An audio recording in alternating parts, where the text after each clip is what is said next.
السلام عليكم ورحمة الله. إن الحمد لله نحمده ونستعينه ونستغفره ونعوذ بالله من شرور أنفسنا ومن سيئات أعمالنا. من يهده الله فلا مضل له ومن يضلله فلا هادي له. وأشهد أن لا إله إلا الله وحده لا شريك له. أشهد أن محمدا صلى الله عليه وسلم عبده ورسوله. يا أيها الذين آمنوا اتقوا الله حق تقاته ولا تموتن إلا وأنتم مسلمون. يا أيها الناس اتقوا ربكم الذي خلقكم من نفس واحدة وخلق منها زوجها وبث منهما رجالا كثيرا ونساء واتقوا الله الذي تساءلون به يصلح لكم أعمالكم ويغفر لكم ذنوبكم ومن يطع الله ورسوله فقد فاز فوزا عظيما. إن أصدق الكلام كلام الله وخير الهدي هدي محمد عليه الصلاة والسلام وشر الأمور محدثاتها وكل محدثة بدعة وكل بدعة ضلالة في النار. حياكم الله en cette soirée du jeudi 25 Shawwal 1435 de l'Hégire, c'est-à-dire ce qui correspond au 21 août 2014 bi'idhnillahi ta'ala. Nous continuons toujours avec les questions-réponses, ou plutôt les questions qui ont été posées à Cheikh Al-Albani alayhi rahmatullah. La question numéro 43.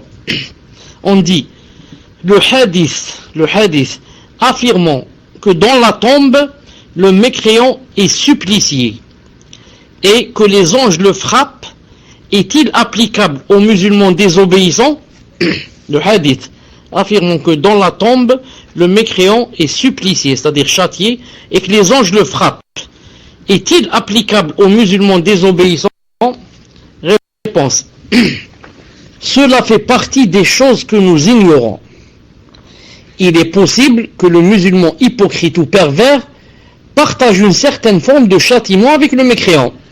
C'est une chose qui est transmise de manière explicite, comme dans la parole du prophète sallallahu alayhi wa sallam: préservez-vous de l'urine, car le supplice de la tombe est majoritairement dû à cela. Cela prouve que le musulman peut être châtié dans la tombe. En revanche, pour ce qui est du genre de châtiment, du genre de châtiment qui lui sera réservé, nous n'en savons rien. Un autre hadith vient renforcer la signification de celui-ci. En effet, les deux cheikhs rapportent dans leur sahih, c'est-à-dire le Bukhari et Muslim, d'après Ibn Abbas radiyallahu ta'ala anhuma, que le prophète sallallahu alayhi wa sallam passa à côté de deux tombes et déclara: tous deux sont châtiés, et ils ne le sont pas pour grand-chose. L'un d'eux ne se préservait pas de son urine, et l'autre colportait des calomnies. Puis, il demanda une branche de palmier qu'il coupa en deux, il en posa une moitié sur une tombe et l'autre sur la deuxième tombe. On le questionna sur son geste. Il répondit, sallallahu alayhi wa sallam: c'est dans l'espoir qu'Allah azza wa jal allège leur châtiment, tant que ces branches seront vertes. Bien sûr, c'est un hadith authentique, j'avais dit Bukhari Muslim. Dans une autre version de Sahih Muslim, selon le hadith de Jabir ibn Abdillah radiyallahu ta'ala anhu, le prophète sallallahu alayhi wa sallam a dit: dans l'espoir qu'Allah allège leur châtiment grâce à mon intercession, c'est-à-dire son invocation. Taïb, hadith numéro 44. Est-il vrai que l'ange de la mort s'appelle Azraïl? Est-il vrai que l'ange de la mort s'appelle Azraïl? Réponse: il n'est pas établi que le prophète sallallahu alayhi wa sallam ait donné le nom de Azraïl à l'ange de la mort. Donc l'ange de la mort, il n'y a aucun dalil qui dit que il s'appelle Azraïl. Par contre, on a quoi? On a Jibraïl, on a Israfil, on a Mikaël. Mais pour Azraïl, il n'y a pas. Par contre, Allah subhanahu wa ta'ala a dit: قُلْ يَتَوَفَّاكُمْ مَلَكُ الْمَوْتِ الَّذِي وُكِّلَ بِكُمْ. Dit, celui qui ôtera votre âme, c'est, il a dit, mort. Et il n'a pas dit Azraïl. Question numéro 45. Comment peut-on concilier la récompense que l'on accorde aux croyants dès le départ de son âme, de l'âme bienfaitrice et l'élargissement de sa tombe, etc., avec le châtiment du défunt en raison de certains de ses péchés? en raison de certains de ses péchés. Je remarque que peut-être ça fait 10 minutes, personne n'écrit numéro 1, c'est-à-dire pour que je sache que je suis connecté. Donc, je ne sais pas, alhamdoulilah. Je répète, comment peut-on concilier la récompense que l'on accorde aux croyants dès le départ de son âme, comme quoi on dit d'elle que c'est une âme bienfaitrice et on va élargir sa tombe, etc. Comment on peut concilier cela avec le châtiment du défunt en raison de certains de ses péchés?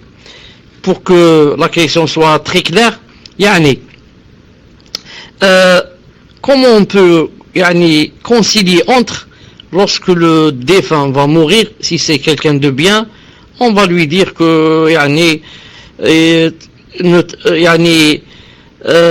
on t'annonce la bonne nouvelle, que Allah subhanahu wa ta'ala est ravi de toi et que il y a du parfum qui t'attend, le paradis, etc. Et de l'autre côté, il est possible que ce défunt ait fait des péchés. Donc, et s'il a fait des péchés, il y a un châtiment dans la tombe. Donc, est-ce que ça se concilie, ou bien est-ce qu'on va dire que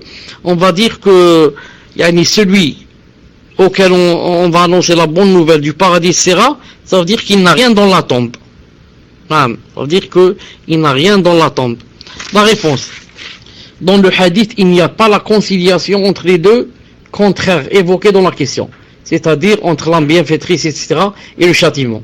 Il n'est pas dit que l'âme de celui qui est torturé, à l'instar que ce qui est dans le hadith, préservez-vous de l'urine, car le châtiment de la tombe est majoritairement dû à cela, sera enveloppé dans la soie, etc. Il n'y a pas ça. Il n'est pas cité que c'est la même personne. D'un côté, on va lui annoncer la bonne nouvelle, de l'autre, elle sera torturée à cause de l'urine. Cheikh Al-Albani a dit, le hadith ne parle pas de la même personne, c'est pas le même hadith. Il a dit, tout ceci, c'est du domaine de l'invisible, le ghaib. Il ne nous appartient donc pas de nous étaler sur ce sujet, car cela concerne la foi et non les règles juridiques. Il y a des questions auxquelles, tant qu'il n'y a pas de réponse dans le hadith et le Coran, on ne peut pas répondre. Numéro 46. Les prophètes peuvent-ils commettre de petits péchés? Les prophètes, est-ce qu'ils font des petits péchés? Réponse: avant d'y répondre directement, je pense que cette question est, comme on dit de nos jours, hors sujet. En effet, elle ne concerne ni notre voie, ni la réforme de nos croyances et de nos œuvres. Elle est plutôt en rapport avec les prophètes et les messagers qui ont précédé le prophète sallallahu alayhi wa sallam. Je ne pense pas qu'une telle question mérite d'être posée. Néanmoins, il faut y répondre afin de faire part du savoir dont nous disposons à ce propos. Ensuite, il dit: nous avons la conviction que l'infaillibilité établie des prophètes et des messagers consiste en ce qui suit. 1. L'infaillibilité dans la transmission du message. 2. L'infaillibilité les empêchant de commettre sciemment les péchés capitaux, les grands péchés. Pour ce qui est des péchés véniels, c'est-à-dire les petits péchés, qui n'ont d'autre implication que la négation de la perfection absolue, il n'y a aucun mal à ce qu'ils en commettent. De la sorte, les croyants, pourquoi si Allah Ta'ala avait voulu, aucun messager ne fait de petits péchés. Donc maintenant, on est d'accord que les messagers ne font pas de grands péchés. Maintenant, pour les petits péchés, Cheikh dit, rahimahullah, que ils peuvent en faire, les messagers peuvent en faire, et c'est l'avis le plus juste, Inch'Allah Ta'ala. Maintenant, si Allah Ta'ala avait voulu, il n'aurait pas fait aussi les petits péchés. Maintenant, par exemple, pourquoi Allah Ta'ala les laisse faire les petits péchés, par exemple? Le Cheikh répond, il dit, de la sorte, les croyants continueront d'avoir la conviction dans leur cœur que la perfection absolue appartient uniquement à Allah Azza wa Jal, Seigneur des mondes, seul et sans associé.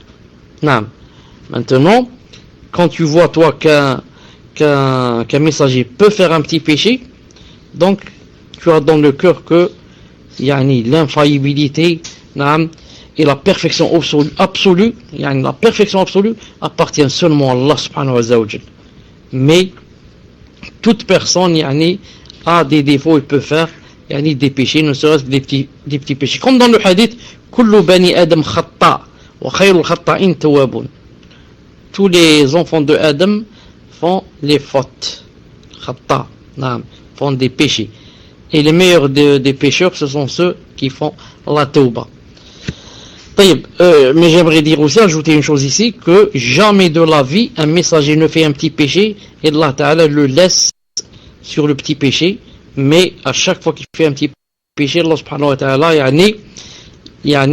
l'aide pour que, il l'efface, pour qu'il en fasse, le repentir et qu'il l'efface. Tandis que nous, si on fait des petits péchés, on peut rester toute notre vie sur des petits péchés, même on peut rester toute notre vie sur des grands péchés. Le cheikh dit, le Coran regorge, barakallahu fik, voilà le hadith. Le Coran regorge de textes et de preuves démontrant cette vérité par rapport à plus d'un prophète ou messager. Ainsi, suivez avec moi. Ainsi, dans l'histoire de Adam, alayhi salatu salam, Adam, le Seigneur des mondes rappelle qu'il a interdit à ce dernier de consommer le fruit d'un certain arbre en disant Adam désobéit ainsi à son Seigneur et il s'égara. وعصى آدم ربه فغوى. Et Adam désobéit à son Seigneur et il s'égara. Donc, Allah Ta'ala cite qu'il a désobéi et qu'il s'égara. Au sujet de notre prophète, sallallahu alayhi wa sallam, il dit dans le Saint-Coran, il s'est renfrogné et il s'est détourné. Abasa wa tawalla, iz ja'ahu al-a'ma. Abasa wa tawalla. Il s'est renfrogné et il s'est détourné. Et dans un autre verset, qu'Allah te pardonne, pourquoi leur as-tu donné permission? Afallahu anka lima adhinta lahum. Qu'Allah te pardonne.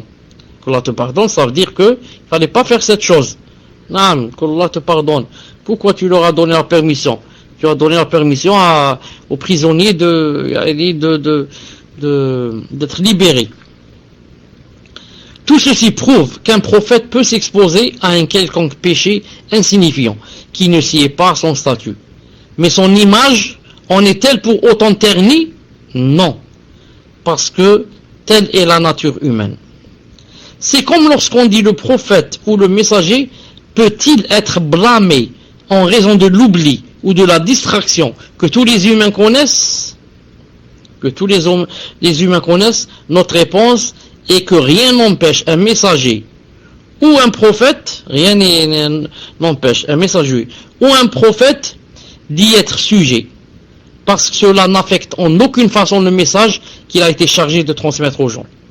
À ce propos, les deux cheikhs, Bukhari ou Muslim, rapportent un hadith de Abdullah ibn Mas'ud radiyallahu ta'ala anhu, où le prophète sallallahu alayhi wa sallam pria le Dhuhr avec les compagnons en faisant 5 unités, 5 rak'at. Lorsqu'il salua, ils lui dirent, tu as prié 5 rak'at. Alors il fit les 2 prosternations de la distraction, puis déclara, je ne suis qu'un homme comme vous, j'oublie tout comme vous oubliez. Lorsque j'oublie, faites-moi le rappel, rappelez-moi. Par conséquent, le statut de prophète ou de messager n'est nullement affecté s'il accomplit un acte qui n'émane pas d'un être parfait. La perfection absolue appartient à Allah Azza wa Jal. Naam.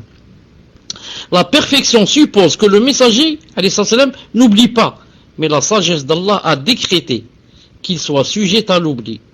Toutefois, cet oubli ne porte pas préjudice au message dans la mesure où il n'oublie pas ce qui est relatif à sa mission. C'est pourquoi notre Seigneur Azza wa Jal a dit سَنُقْرِئُكَ فَلَا تَنْسَى إِلَّا مَا شَاءَ اللَّهُ.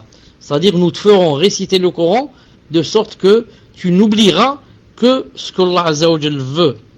Sourate Al-A'la 6-7. C'est-à-dire oublier un verset que tu as transmis aux gens. En d'autres mots, après s'être acquitté de sa mission et transmis le dépôt, il est possible, après cette transmission obligatoire, que le messager alayhi salam oublie une partie de ce message. En effet, dans le Sahih al-Bukhari, on rapporte que le prophète sallallahu alayhi wa sallam entra dans la mosquée un jour et entendit un homme psalmodier le Coran. Il s'exclama alors: Rahimallahu fulanan, laqad dhakkarani ayatan kuntu unsituha. Qu'Allah fasse miséricorde à un tel. Il m'a rappelé un verset qu'on m'avait fait oublier.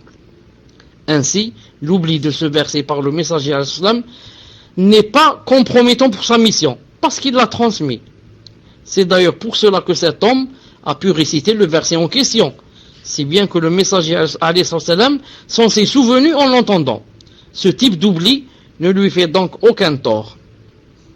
De même, les autres prophètes et messagers ont commis des péchés véniels, des petits péchés qui ne ternissent pas leurs images, parce qu'ils ne repoussent pas les gens conviés au message, contrairement aux péchés capitaux. C'est la raison pour laquelle ils sont préservés de ces derniers et non des premiers. Naam, pourquoi aussi les messagers ne font pas les grands péchés? On ne fait pas les grands péchés parce que ça risque de repousser les gens quand tu les appelles à l'islam.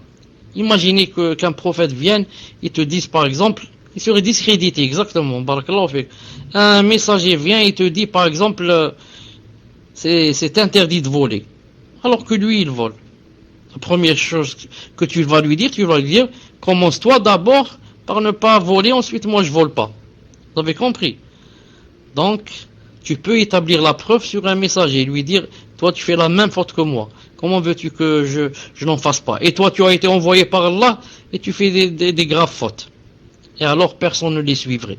Alors Allah Ta'ala, alhamdulillah, les a rendus infaillibles dans ce domaine. C'est-à-dire qu'ils ne font pas les grands péchés, alhamdulillah, pour que les gens acceptent, incha'Allah Ta'ala, leur message. Question numéro 47. Peut-on affirmer qu'Allah Azza wa Jal possède l'attribut du ujz en se fondant sur le hadith de la matrice? Nous ne pouvons pas énoncer. Réponse: nous ne pouvons pas. Ici en Arabie dit le ujz désigne la zone du corps où l'on noue le panier. Voir Nihaya d'Ibn Athir, tome 1, page 344. Réponse: nous ne pouvons pas énoncer plus que ce hadith exprime. Allah nous l'a fait savoir par la bouche de son prophète sallallahu alayhi wa sallam. Il y a une très grande latitude pour l'interprétation, mais nous ne faisons que nous soumettre, sans nous livrer à aucun commentaire. Naam. Une seconde, Inch'Allah Ta'ala. Assalamu alaikum. Est-ce que vous m'entendez? 48. Existe-t-il dans le livre, la sunna ou les avis des compagnons, une preuve niant ou bien affirmant le contact du Seigneur Azza wa Jal avec son trône? Quand on dit Allah subhanahu wa ta'ala est au-dessus du trône, ça veut dire que il y a un contact entre Allah Azza wa Jal et le trône. On peut dire qu'il y a le contact, ou bien on a le droit de nier le contact, non, il n'y a pas de contact, ou bien on doit se taire. Voilà à peu près ce que veut dire la question. Réponse: il n'y a absolument aucune preuve à ce sujet. Selon moi, nier ou affirmer ce genre de choses équivaut à s'écarter de la voie des pieux anciens, car l'un comme l'autre implique des choses condamnables. L'affirmation engendre deux condamnations. Donc d'après Cheikh, si tu dis qu'il y a contact entre Allah et le trône, ou bien tu dis non, il n'y a pas de contact, tu as fait la faute. Dans tous les cas, tu as fait la faute. Maintenant, si tu dis qu'il y a contact, ça a deux condamnations. La première, attribuer à Allah Azza wa Jal une chose qui n'est établie ni dans le livre ni dans la sunna. Or, ceci n'est pas permis.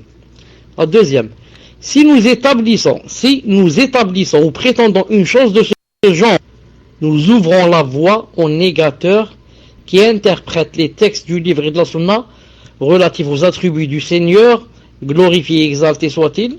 Donc, nous leur ouvrons la porte. Nous leur ouvrons la porte permettant de nous accuser d'anthropomorphisme. Si tu dis que Allah Ta'ala il a contact avec le trône, donc les les gens de la bid'a vont t'accuser comme quoi tu es un anthropomorphiste. Tu fais ressembler Allah subhanahu wa ta'ala aux créatures. Parce qu'ils accordent à ces affirmations une interprétation littérale, soutenue par certains de nos devanciers qui sied à l'être humain et non à Allah Azza wa Jal. Par conséquent, il n'est pas permis d'avancer de telles. De même, il est interdit de les réfuter. Parce que, quand tu vas dire non, il n'y a pas de contact avec le trône, parce que cette négation pourrait nous conduire à désavouer ce que soutiennent le livre et la sunna. Citons par exemple, à titre d'exemple, Allah Ta'ala n'est pas à l'intérieur des créatures. Ça, Allah Ta'ala n'est pas à l'intérieur des créatures. Il y a les créatures, la création et Allah. Ça, Allah, il y a le monde. Allah Ta'ala n'est pas dans le monde, pas à l'intérieur.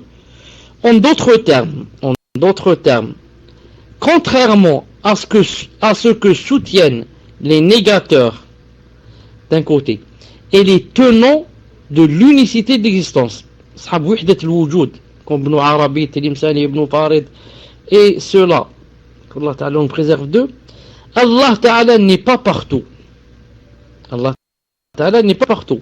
Il n'est pas présent en chaque créature selon la prétention des soufis extrémistes qui professent un tel égarement. Un des leurs proclame dans une poésie que je n'ai pas en tête à l'instant, il dit « L'exemple du Seigneur des mondes et de ses créatures est à l'image de l'eau et de la neige. Peut-on séparer l'eau de la neige lorsqu'elle est neige? Car la neige c'est quoi? C'est de l'eau qui est devenue de la neige. Et maintenant que tu as un fond de neige, est-ce que tu peux en faire sortir l'eau? Non? Bien sûr que non. Bien sûr, si on va par exemple chauffer ou bouillir. De même pour eux, le Seigneur des mondes, le Seigneur des mondes est à l'intérieur des créatures, mais il est bien au-dessus de ce que prétendent les injustes.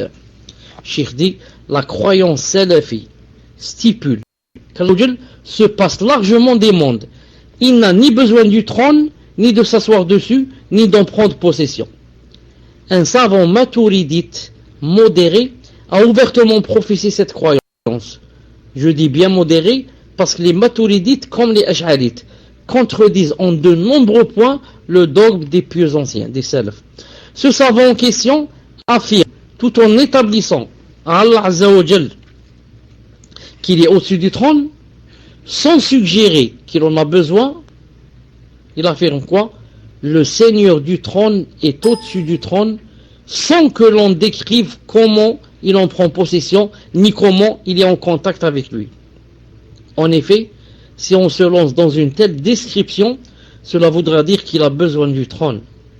Or, Allah était sans qu'il y ait autre chose avec lui, selon ce que nous apprend le hadith de Imran ibn Hussein, hadith dans le Bukhari. Ensuite, il a créé Allah Ta'ala, ensuite, il était donc tout seul, rien avec lui. Ensuite, il a créé le trône et les cieux, comme le souligne clairement la Sunna. En somme, il n'y a rien dans le livre ou la Sunna qui affirme ou nie ce qui est mentionné dans la question. Par conséquent, nous ne l'affirmons pas ni ne la contestons. Question numéro 49. Dans Al-Wabil As-Sayyib, Ibn Qayyim affirme que le feu des monothéistes désobéissants, s'éteindra, tandis que celui des polythéistes subsistera. Aurait-il deux avis sur la question? Cheikh Al-Albani rahimahullah.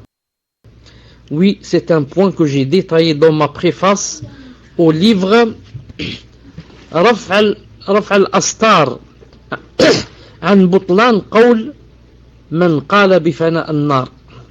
Dans Hadi al-Arwah, suite le Cheikh dit, dans Hadi al-Arwah ila Bilad al-Afrah, il traite de la question de manière circonstanciée.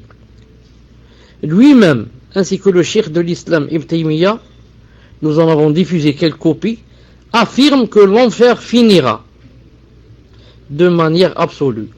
Mais dans l'ouvrage précité, il semblerait que Ibn al-Qayyim rahmatullah, revienne à une croyance plus saine à ce sujet. Le feu des polythéistes ne s'éteindra pas, parce qu'Allah Ta'ala a dit, toutes les fois qu'ils voudront en sortir, ils y seront amenés. Ainsi, l'enfer des polythéistes et leur châtiment dureront éternellement. Comme a dit Ta'ala, c'est-à-dire toutes les fois qu'ils voudront sortir, ils y seront amenés. Donc, le cheikh dit, l'enfer des polythéistes dureront éternellement. Ils n'auront aucune fin.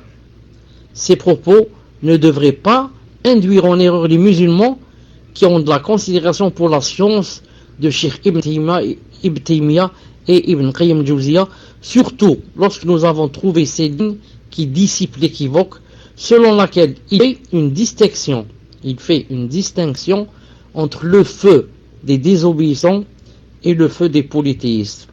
Le premier, le feu des désobéissants, c'est-à-dire des musulmans désobéissants. Le premier a une fin. Ce feu a une fin. Tandis que le second subsistera, tout comme la félicité des croyants. Alors quelqu'un dit, dans ce cas, est-il vrai que le feu des monothéistes désobéissants est voué à disparaître? Cher, oui, nécessairement. Parce que aucun monothéiste ne demeurera éternellement en enfer. Voilà, Inch'Allah Ta'ala, puis idni Rabbi Azza wa Jal pour aujourd'hui.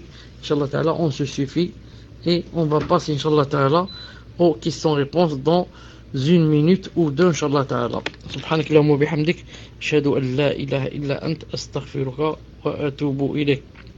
Une petite remarque. Tout à l'heure, quand on avait parlé du Hujj de Allah subhanahu wa ta'ala, et on avait dit que c'était une partie, c'est là où on noue le pagne, etc., du côté des hanches. Est-ce que Allah ta'ala avait cela? Je ne sais pas si j'ai prononcé Hujz ou bien Hujz, je ne sais pas. Mais la vraie prononciation c'est Hujz. Donc maintenant je me dis, peut-être j'ai pas dit Hujz, peut-être j'ai dit Hujz avec A. Wallahu. Donc, subhanak Allahumma bihamdik, ashhadu an la ilaha illa ant, astaghfiruka wa atubu ilayk. Tout à l'heure, Inch'Allah Ta'ala, 2 ou 3 minutes. Rahmatullah, est-ce que vous êtes prêts? D'accord, une seconde que je me connecte sur mon programme Al-Manara. Une seconde, Inch'Allah Ta'ala. Alhamdulillah. Il y a 2 ou 3 jours, peut-être 2 ou 3 jours, naam, en lisant une question posée à Cheikh Al-Albani, rahimahullah, sur, si vous vous rappelez bien, ceux qui étaient avec nous dans le cours, sur,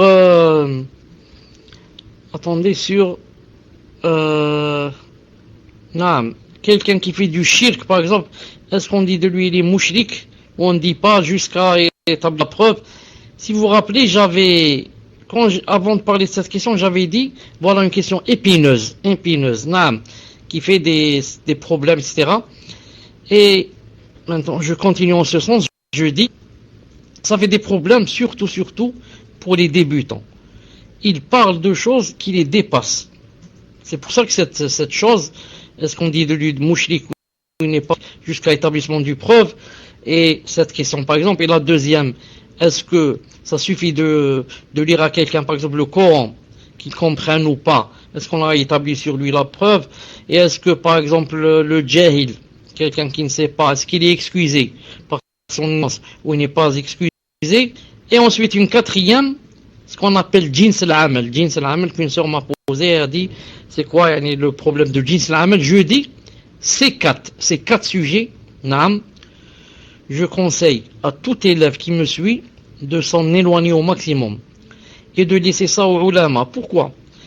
Quand tu vas, disons, rentrer dans une chose qui te dépasse, elle va te faire une fitna.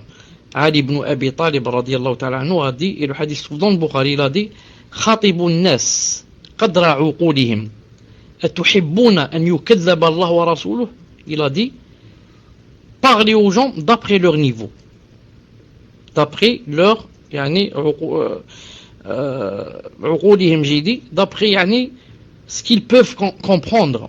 Il a dit, pourquoi? Il a dit, est-ce que vous voulez que les gens ils disent Allah a menti ou bien son prophète a menti? C'est-à-dire que toi, par exemple, là, je vais parler avec un analphabète, yani, qui n'a jamais été à l'école, ou bien tout juste un débutant, je vais lui parler de choses, yani, qui le dépassent. Comme je vais lui parler, yani, de la divergence sur, yani, certaines choses dans la aqidah, etc. Ça va lui être une fitna. Yani, je peux même lui être une fitna pour qu'il quitte l'islam. Pourquoi? Yani, je lui ai pas parlé dans son niveau. Je redis. C'est pour ça que ces 4 choses que je viens de citer maintenant font grande fitna, surtout en France. Il y a des frères qui ne se parlent pas à cause de la divergence sur l'établissement de la preuve. Et des frères et des sœurs aussi qui ne se parlent pas à cause de pourquoi tu dis pas de lui qu'il est mouchrik, même si la preuve n'a pas été établie sur lui. Ensuite, c'est une chose, yani khilafiyya, comme je dis. Est-ce que l'ignorance est une excuse ou pas? Les gens ne se parlent pas à cause de cette chose. Et pourtant, les savants ont divergé sur cette chose. La même chose, il y a des frères et des sœurs qui ne se parlent pas à cause de jins al-amal. En fait, c'est quoi jins al-amal? Pour que vous compreniez jins al-amal, c'est-à-dire, est-ce que on va dire d'une personne qu'un fait, ça serait là, naam, alhamdulillah, parce qu'on me l'a dit, on paie. Sinon, je ne réponds jamais à la personne qui n'est pas présente. Je dis, une personne, jins al-amal, le problème de jins al-amal a rapport avec quoi? Avec le fait de porter un jugement de kafir sur une personne. De dire que cette personne, elle est kafira. Je dis, jins al-amal veut dire,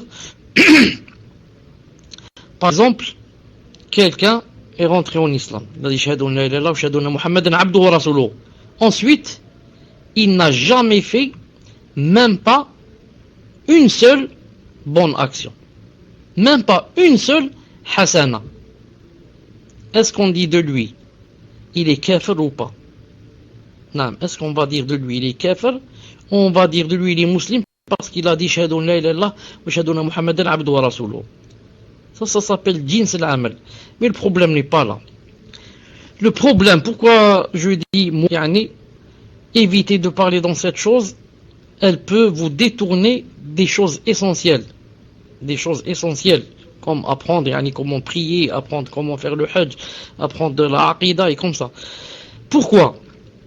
Les savants disent, premièrement, cette chose n'a pas été, yani, cette question n'a pas été posée chez les salafs, et ce problème n'a pas existé chez les salafs, ni chez les sahaba, ni chez les tabi'in, ni chez les grands ulama d'autrefois. On ne parlait pas de jins al-amal. Ça a été, yani, comment on dit, inventé. Ça a été inventé pour yani, faire rentrer le musulman dans comment on dit, un tourbillon qui n'a pas de fin. Qui n'a pas de fin.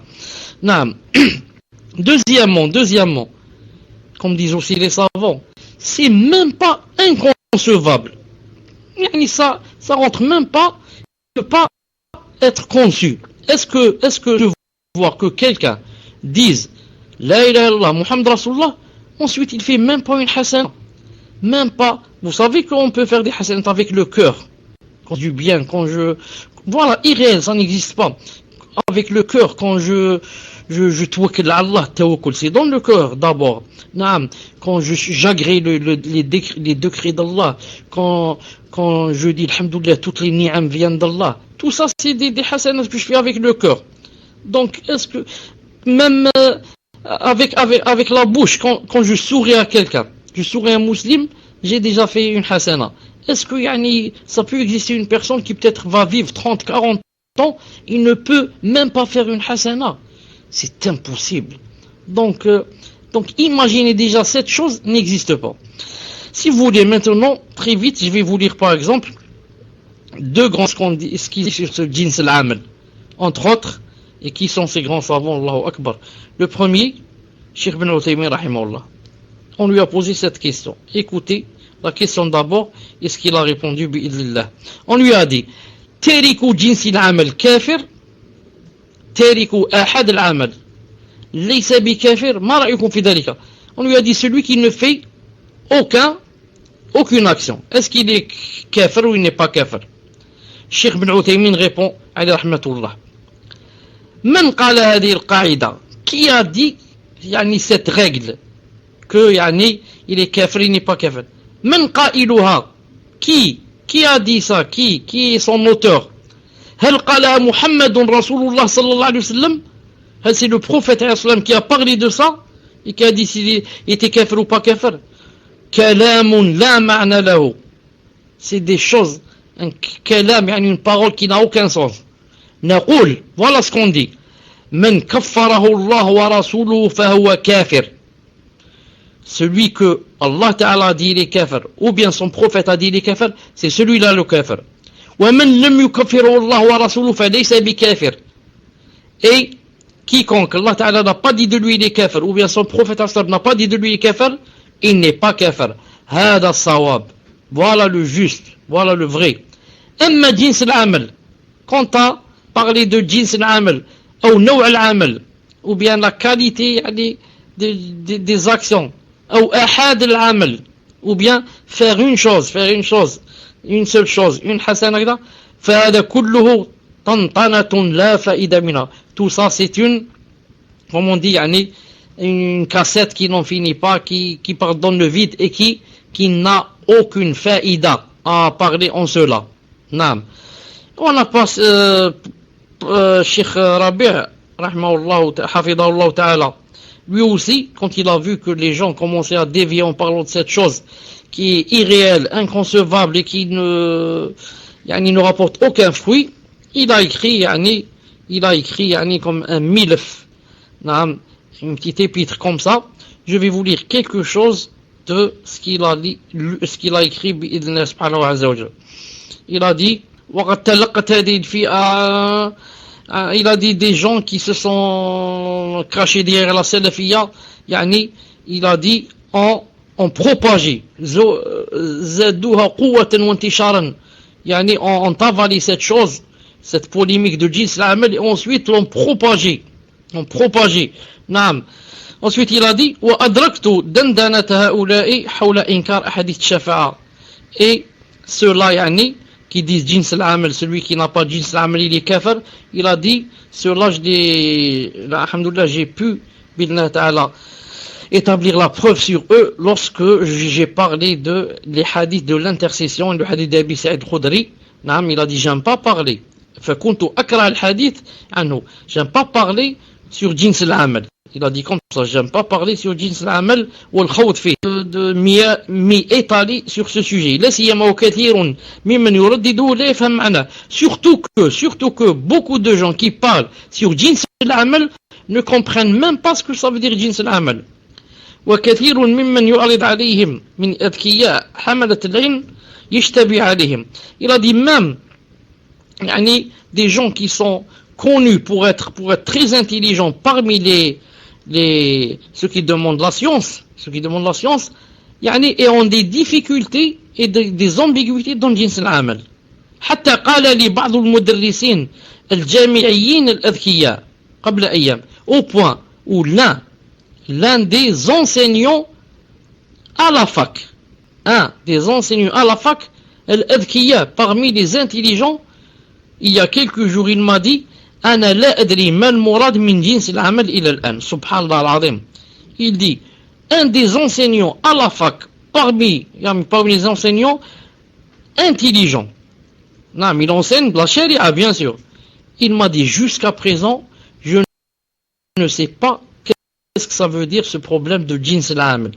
بعض الناس فأنهاه عن الخوض فيه, et de temps en temps très très rarement me parle de ce jins al-amal, je leur interdis, je lui interdis de parler dans cette chose. فإذا ألح, s'il insiste, اعترضت ببعض أحاديث الشفاعة. Alors maintenant s'il insiste, je lui cite le hadith de Abi Sa'id al-Khudri dans l'intercession, où le prophète a dit que Allah Ta'ala va faire sortir de l'enfer من عنده أدنى من مثقال ذرة. Allah Ta'ala va faire sortir de l'enfer celui qui a moins ou alors le plus bas d'un atome, d'un atome de foi. Et celui-là, Allah Ta'ala va le faire sortir de l'enfer. Et un peu plus bas, Cheikh Rabbi Hafidullah dit, un peu plus bas, bien sûr, c'est long, il a dit, إنها مسألة غير عملية. Il a dit, même ce jins l'amal, yani, si on va aller maintenant à l'application, il a dit, ça n'existe pas.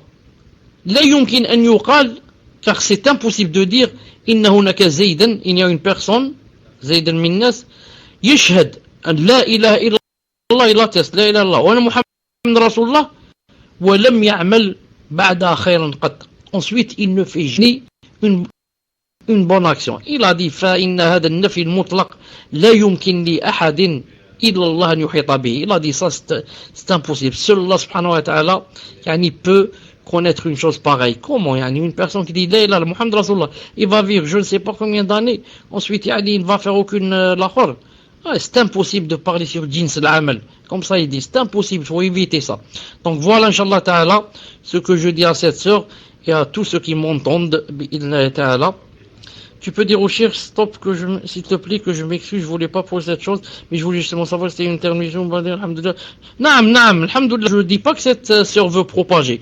Non, cette sœur miskina, peut-être qu'elle a lu sur internet ou quelque part, des gens parlaient de jins l'amal, et elle a dit, c'est quoi ce jins l'amal, j'ai pas compris. Donc elle a voulu me demander. Donc moi, je profite, puisqu'elle a posé cette question, de parler à tous ceux qui sont en train de m'entendre, d'éviter de dire les grands savants de l'islam, le smahli, moi je vais apprendre ma aqida, je vais apprendre le Coran, je ne connais rien, sauf quelques versets, je vais apprendre, et je ne connais pas des hadiths. J'ai essayé d'apprendre une partie de Sahih Bukhari, et toi reste à parler dans Jins al-Amal et fais des polémiques sur Jins al-Amal et l'établissement de la preuve, et l'ignorance est-ce qu'elle est une excuse, et reste comme ça du matin au soir en train de faire les gens, et même de quoi, si c'était seulement un débat scientifique, mais les frères et les sœurs qui n'ont pas le niveau, qu'est-ce qu'ils vont faire? Ils vont se quitter et se séparer et ne plus se parler à cause de ce problème. On va dire, tu vois, moi je lui dis que Jins Islam, que c'est une preuve et qu'il faut cela et m'écouter. Alors celui-là c'est un mubtadi', on lui parler. Allez, on va plus lui parler, et il se quitte comme ça, et le shaitan devient content, il va danser. Le shaitan va danser, il dit, enfin j'ai pu les séparer, voilà, j'ai pu les séparer pour une chose qui n'existe même pas, et qui comme a dit Cheikh Rabi', ce n'est même pas amali, ça s'applique même pas. Voilà, Inch'Allah ta'ala, donc c'était pour commencer, bi'idhnillahi subhanahu wa ta'ala.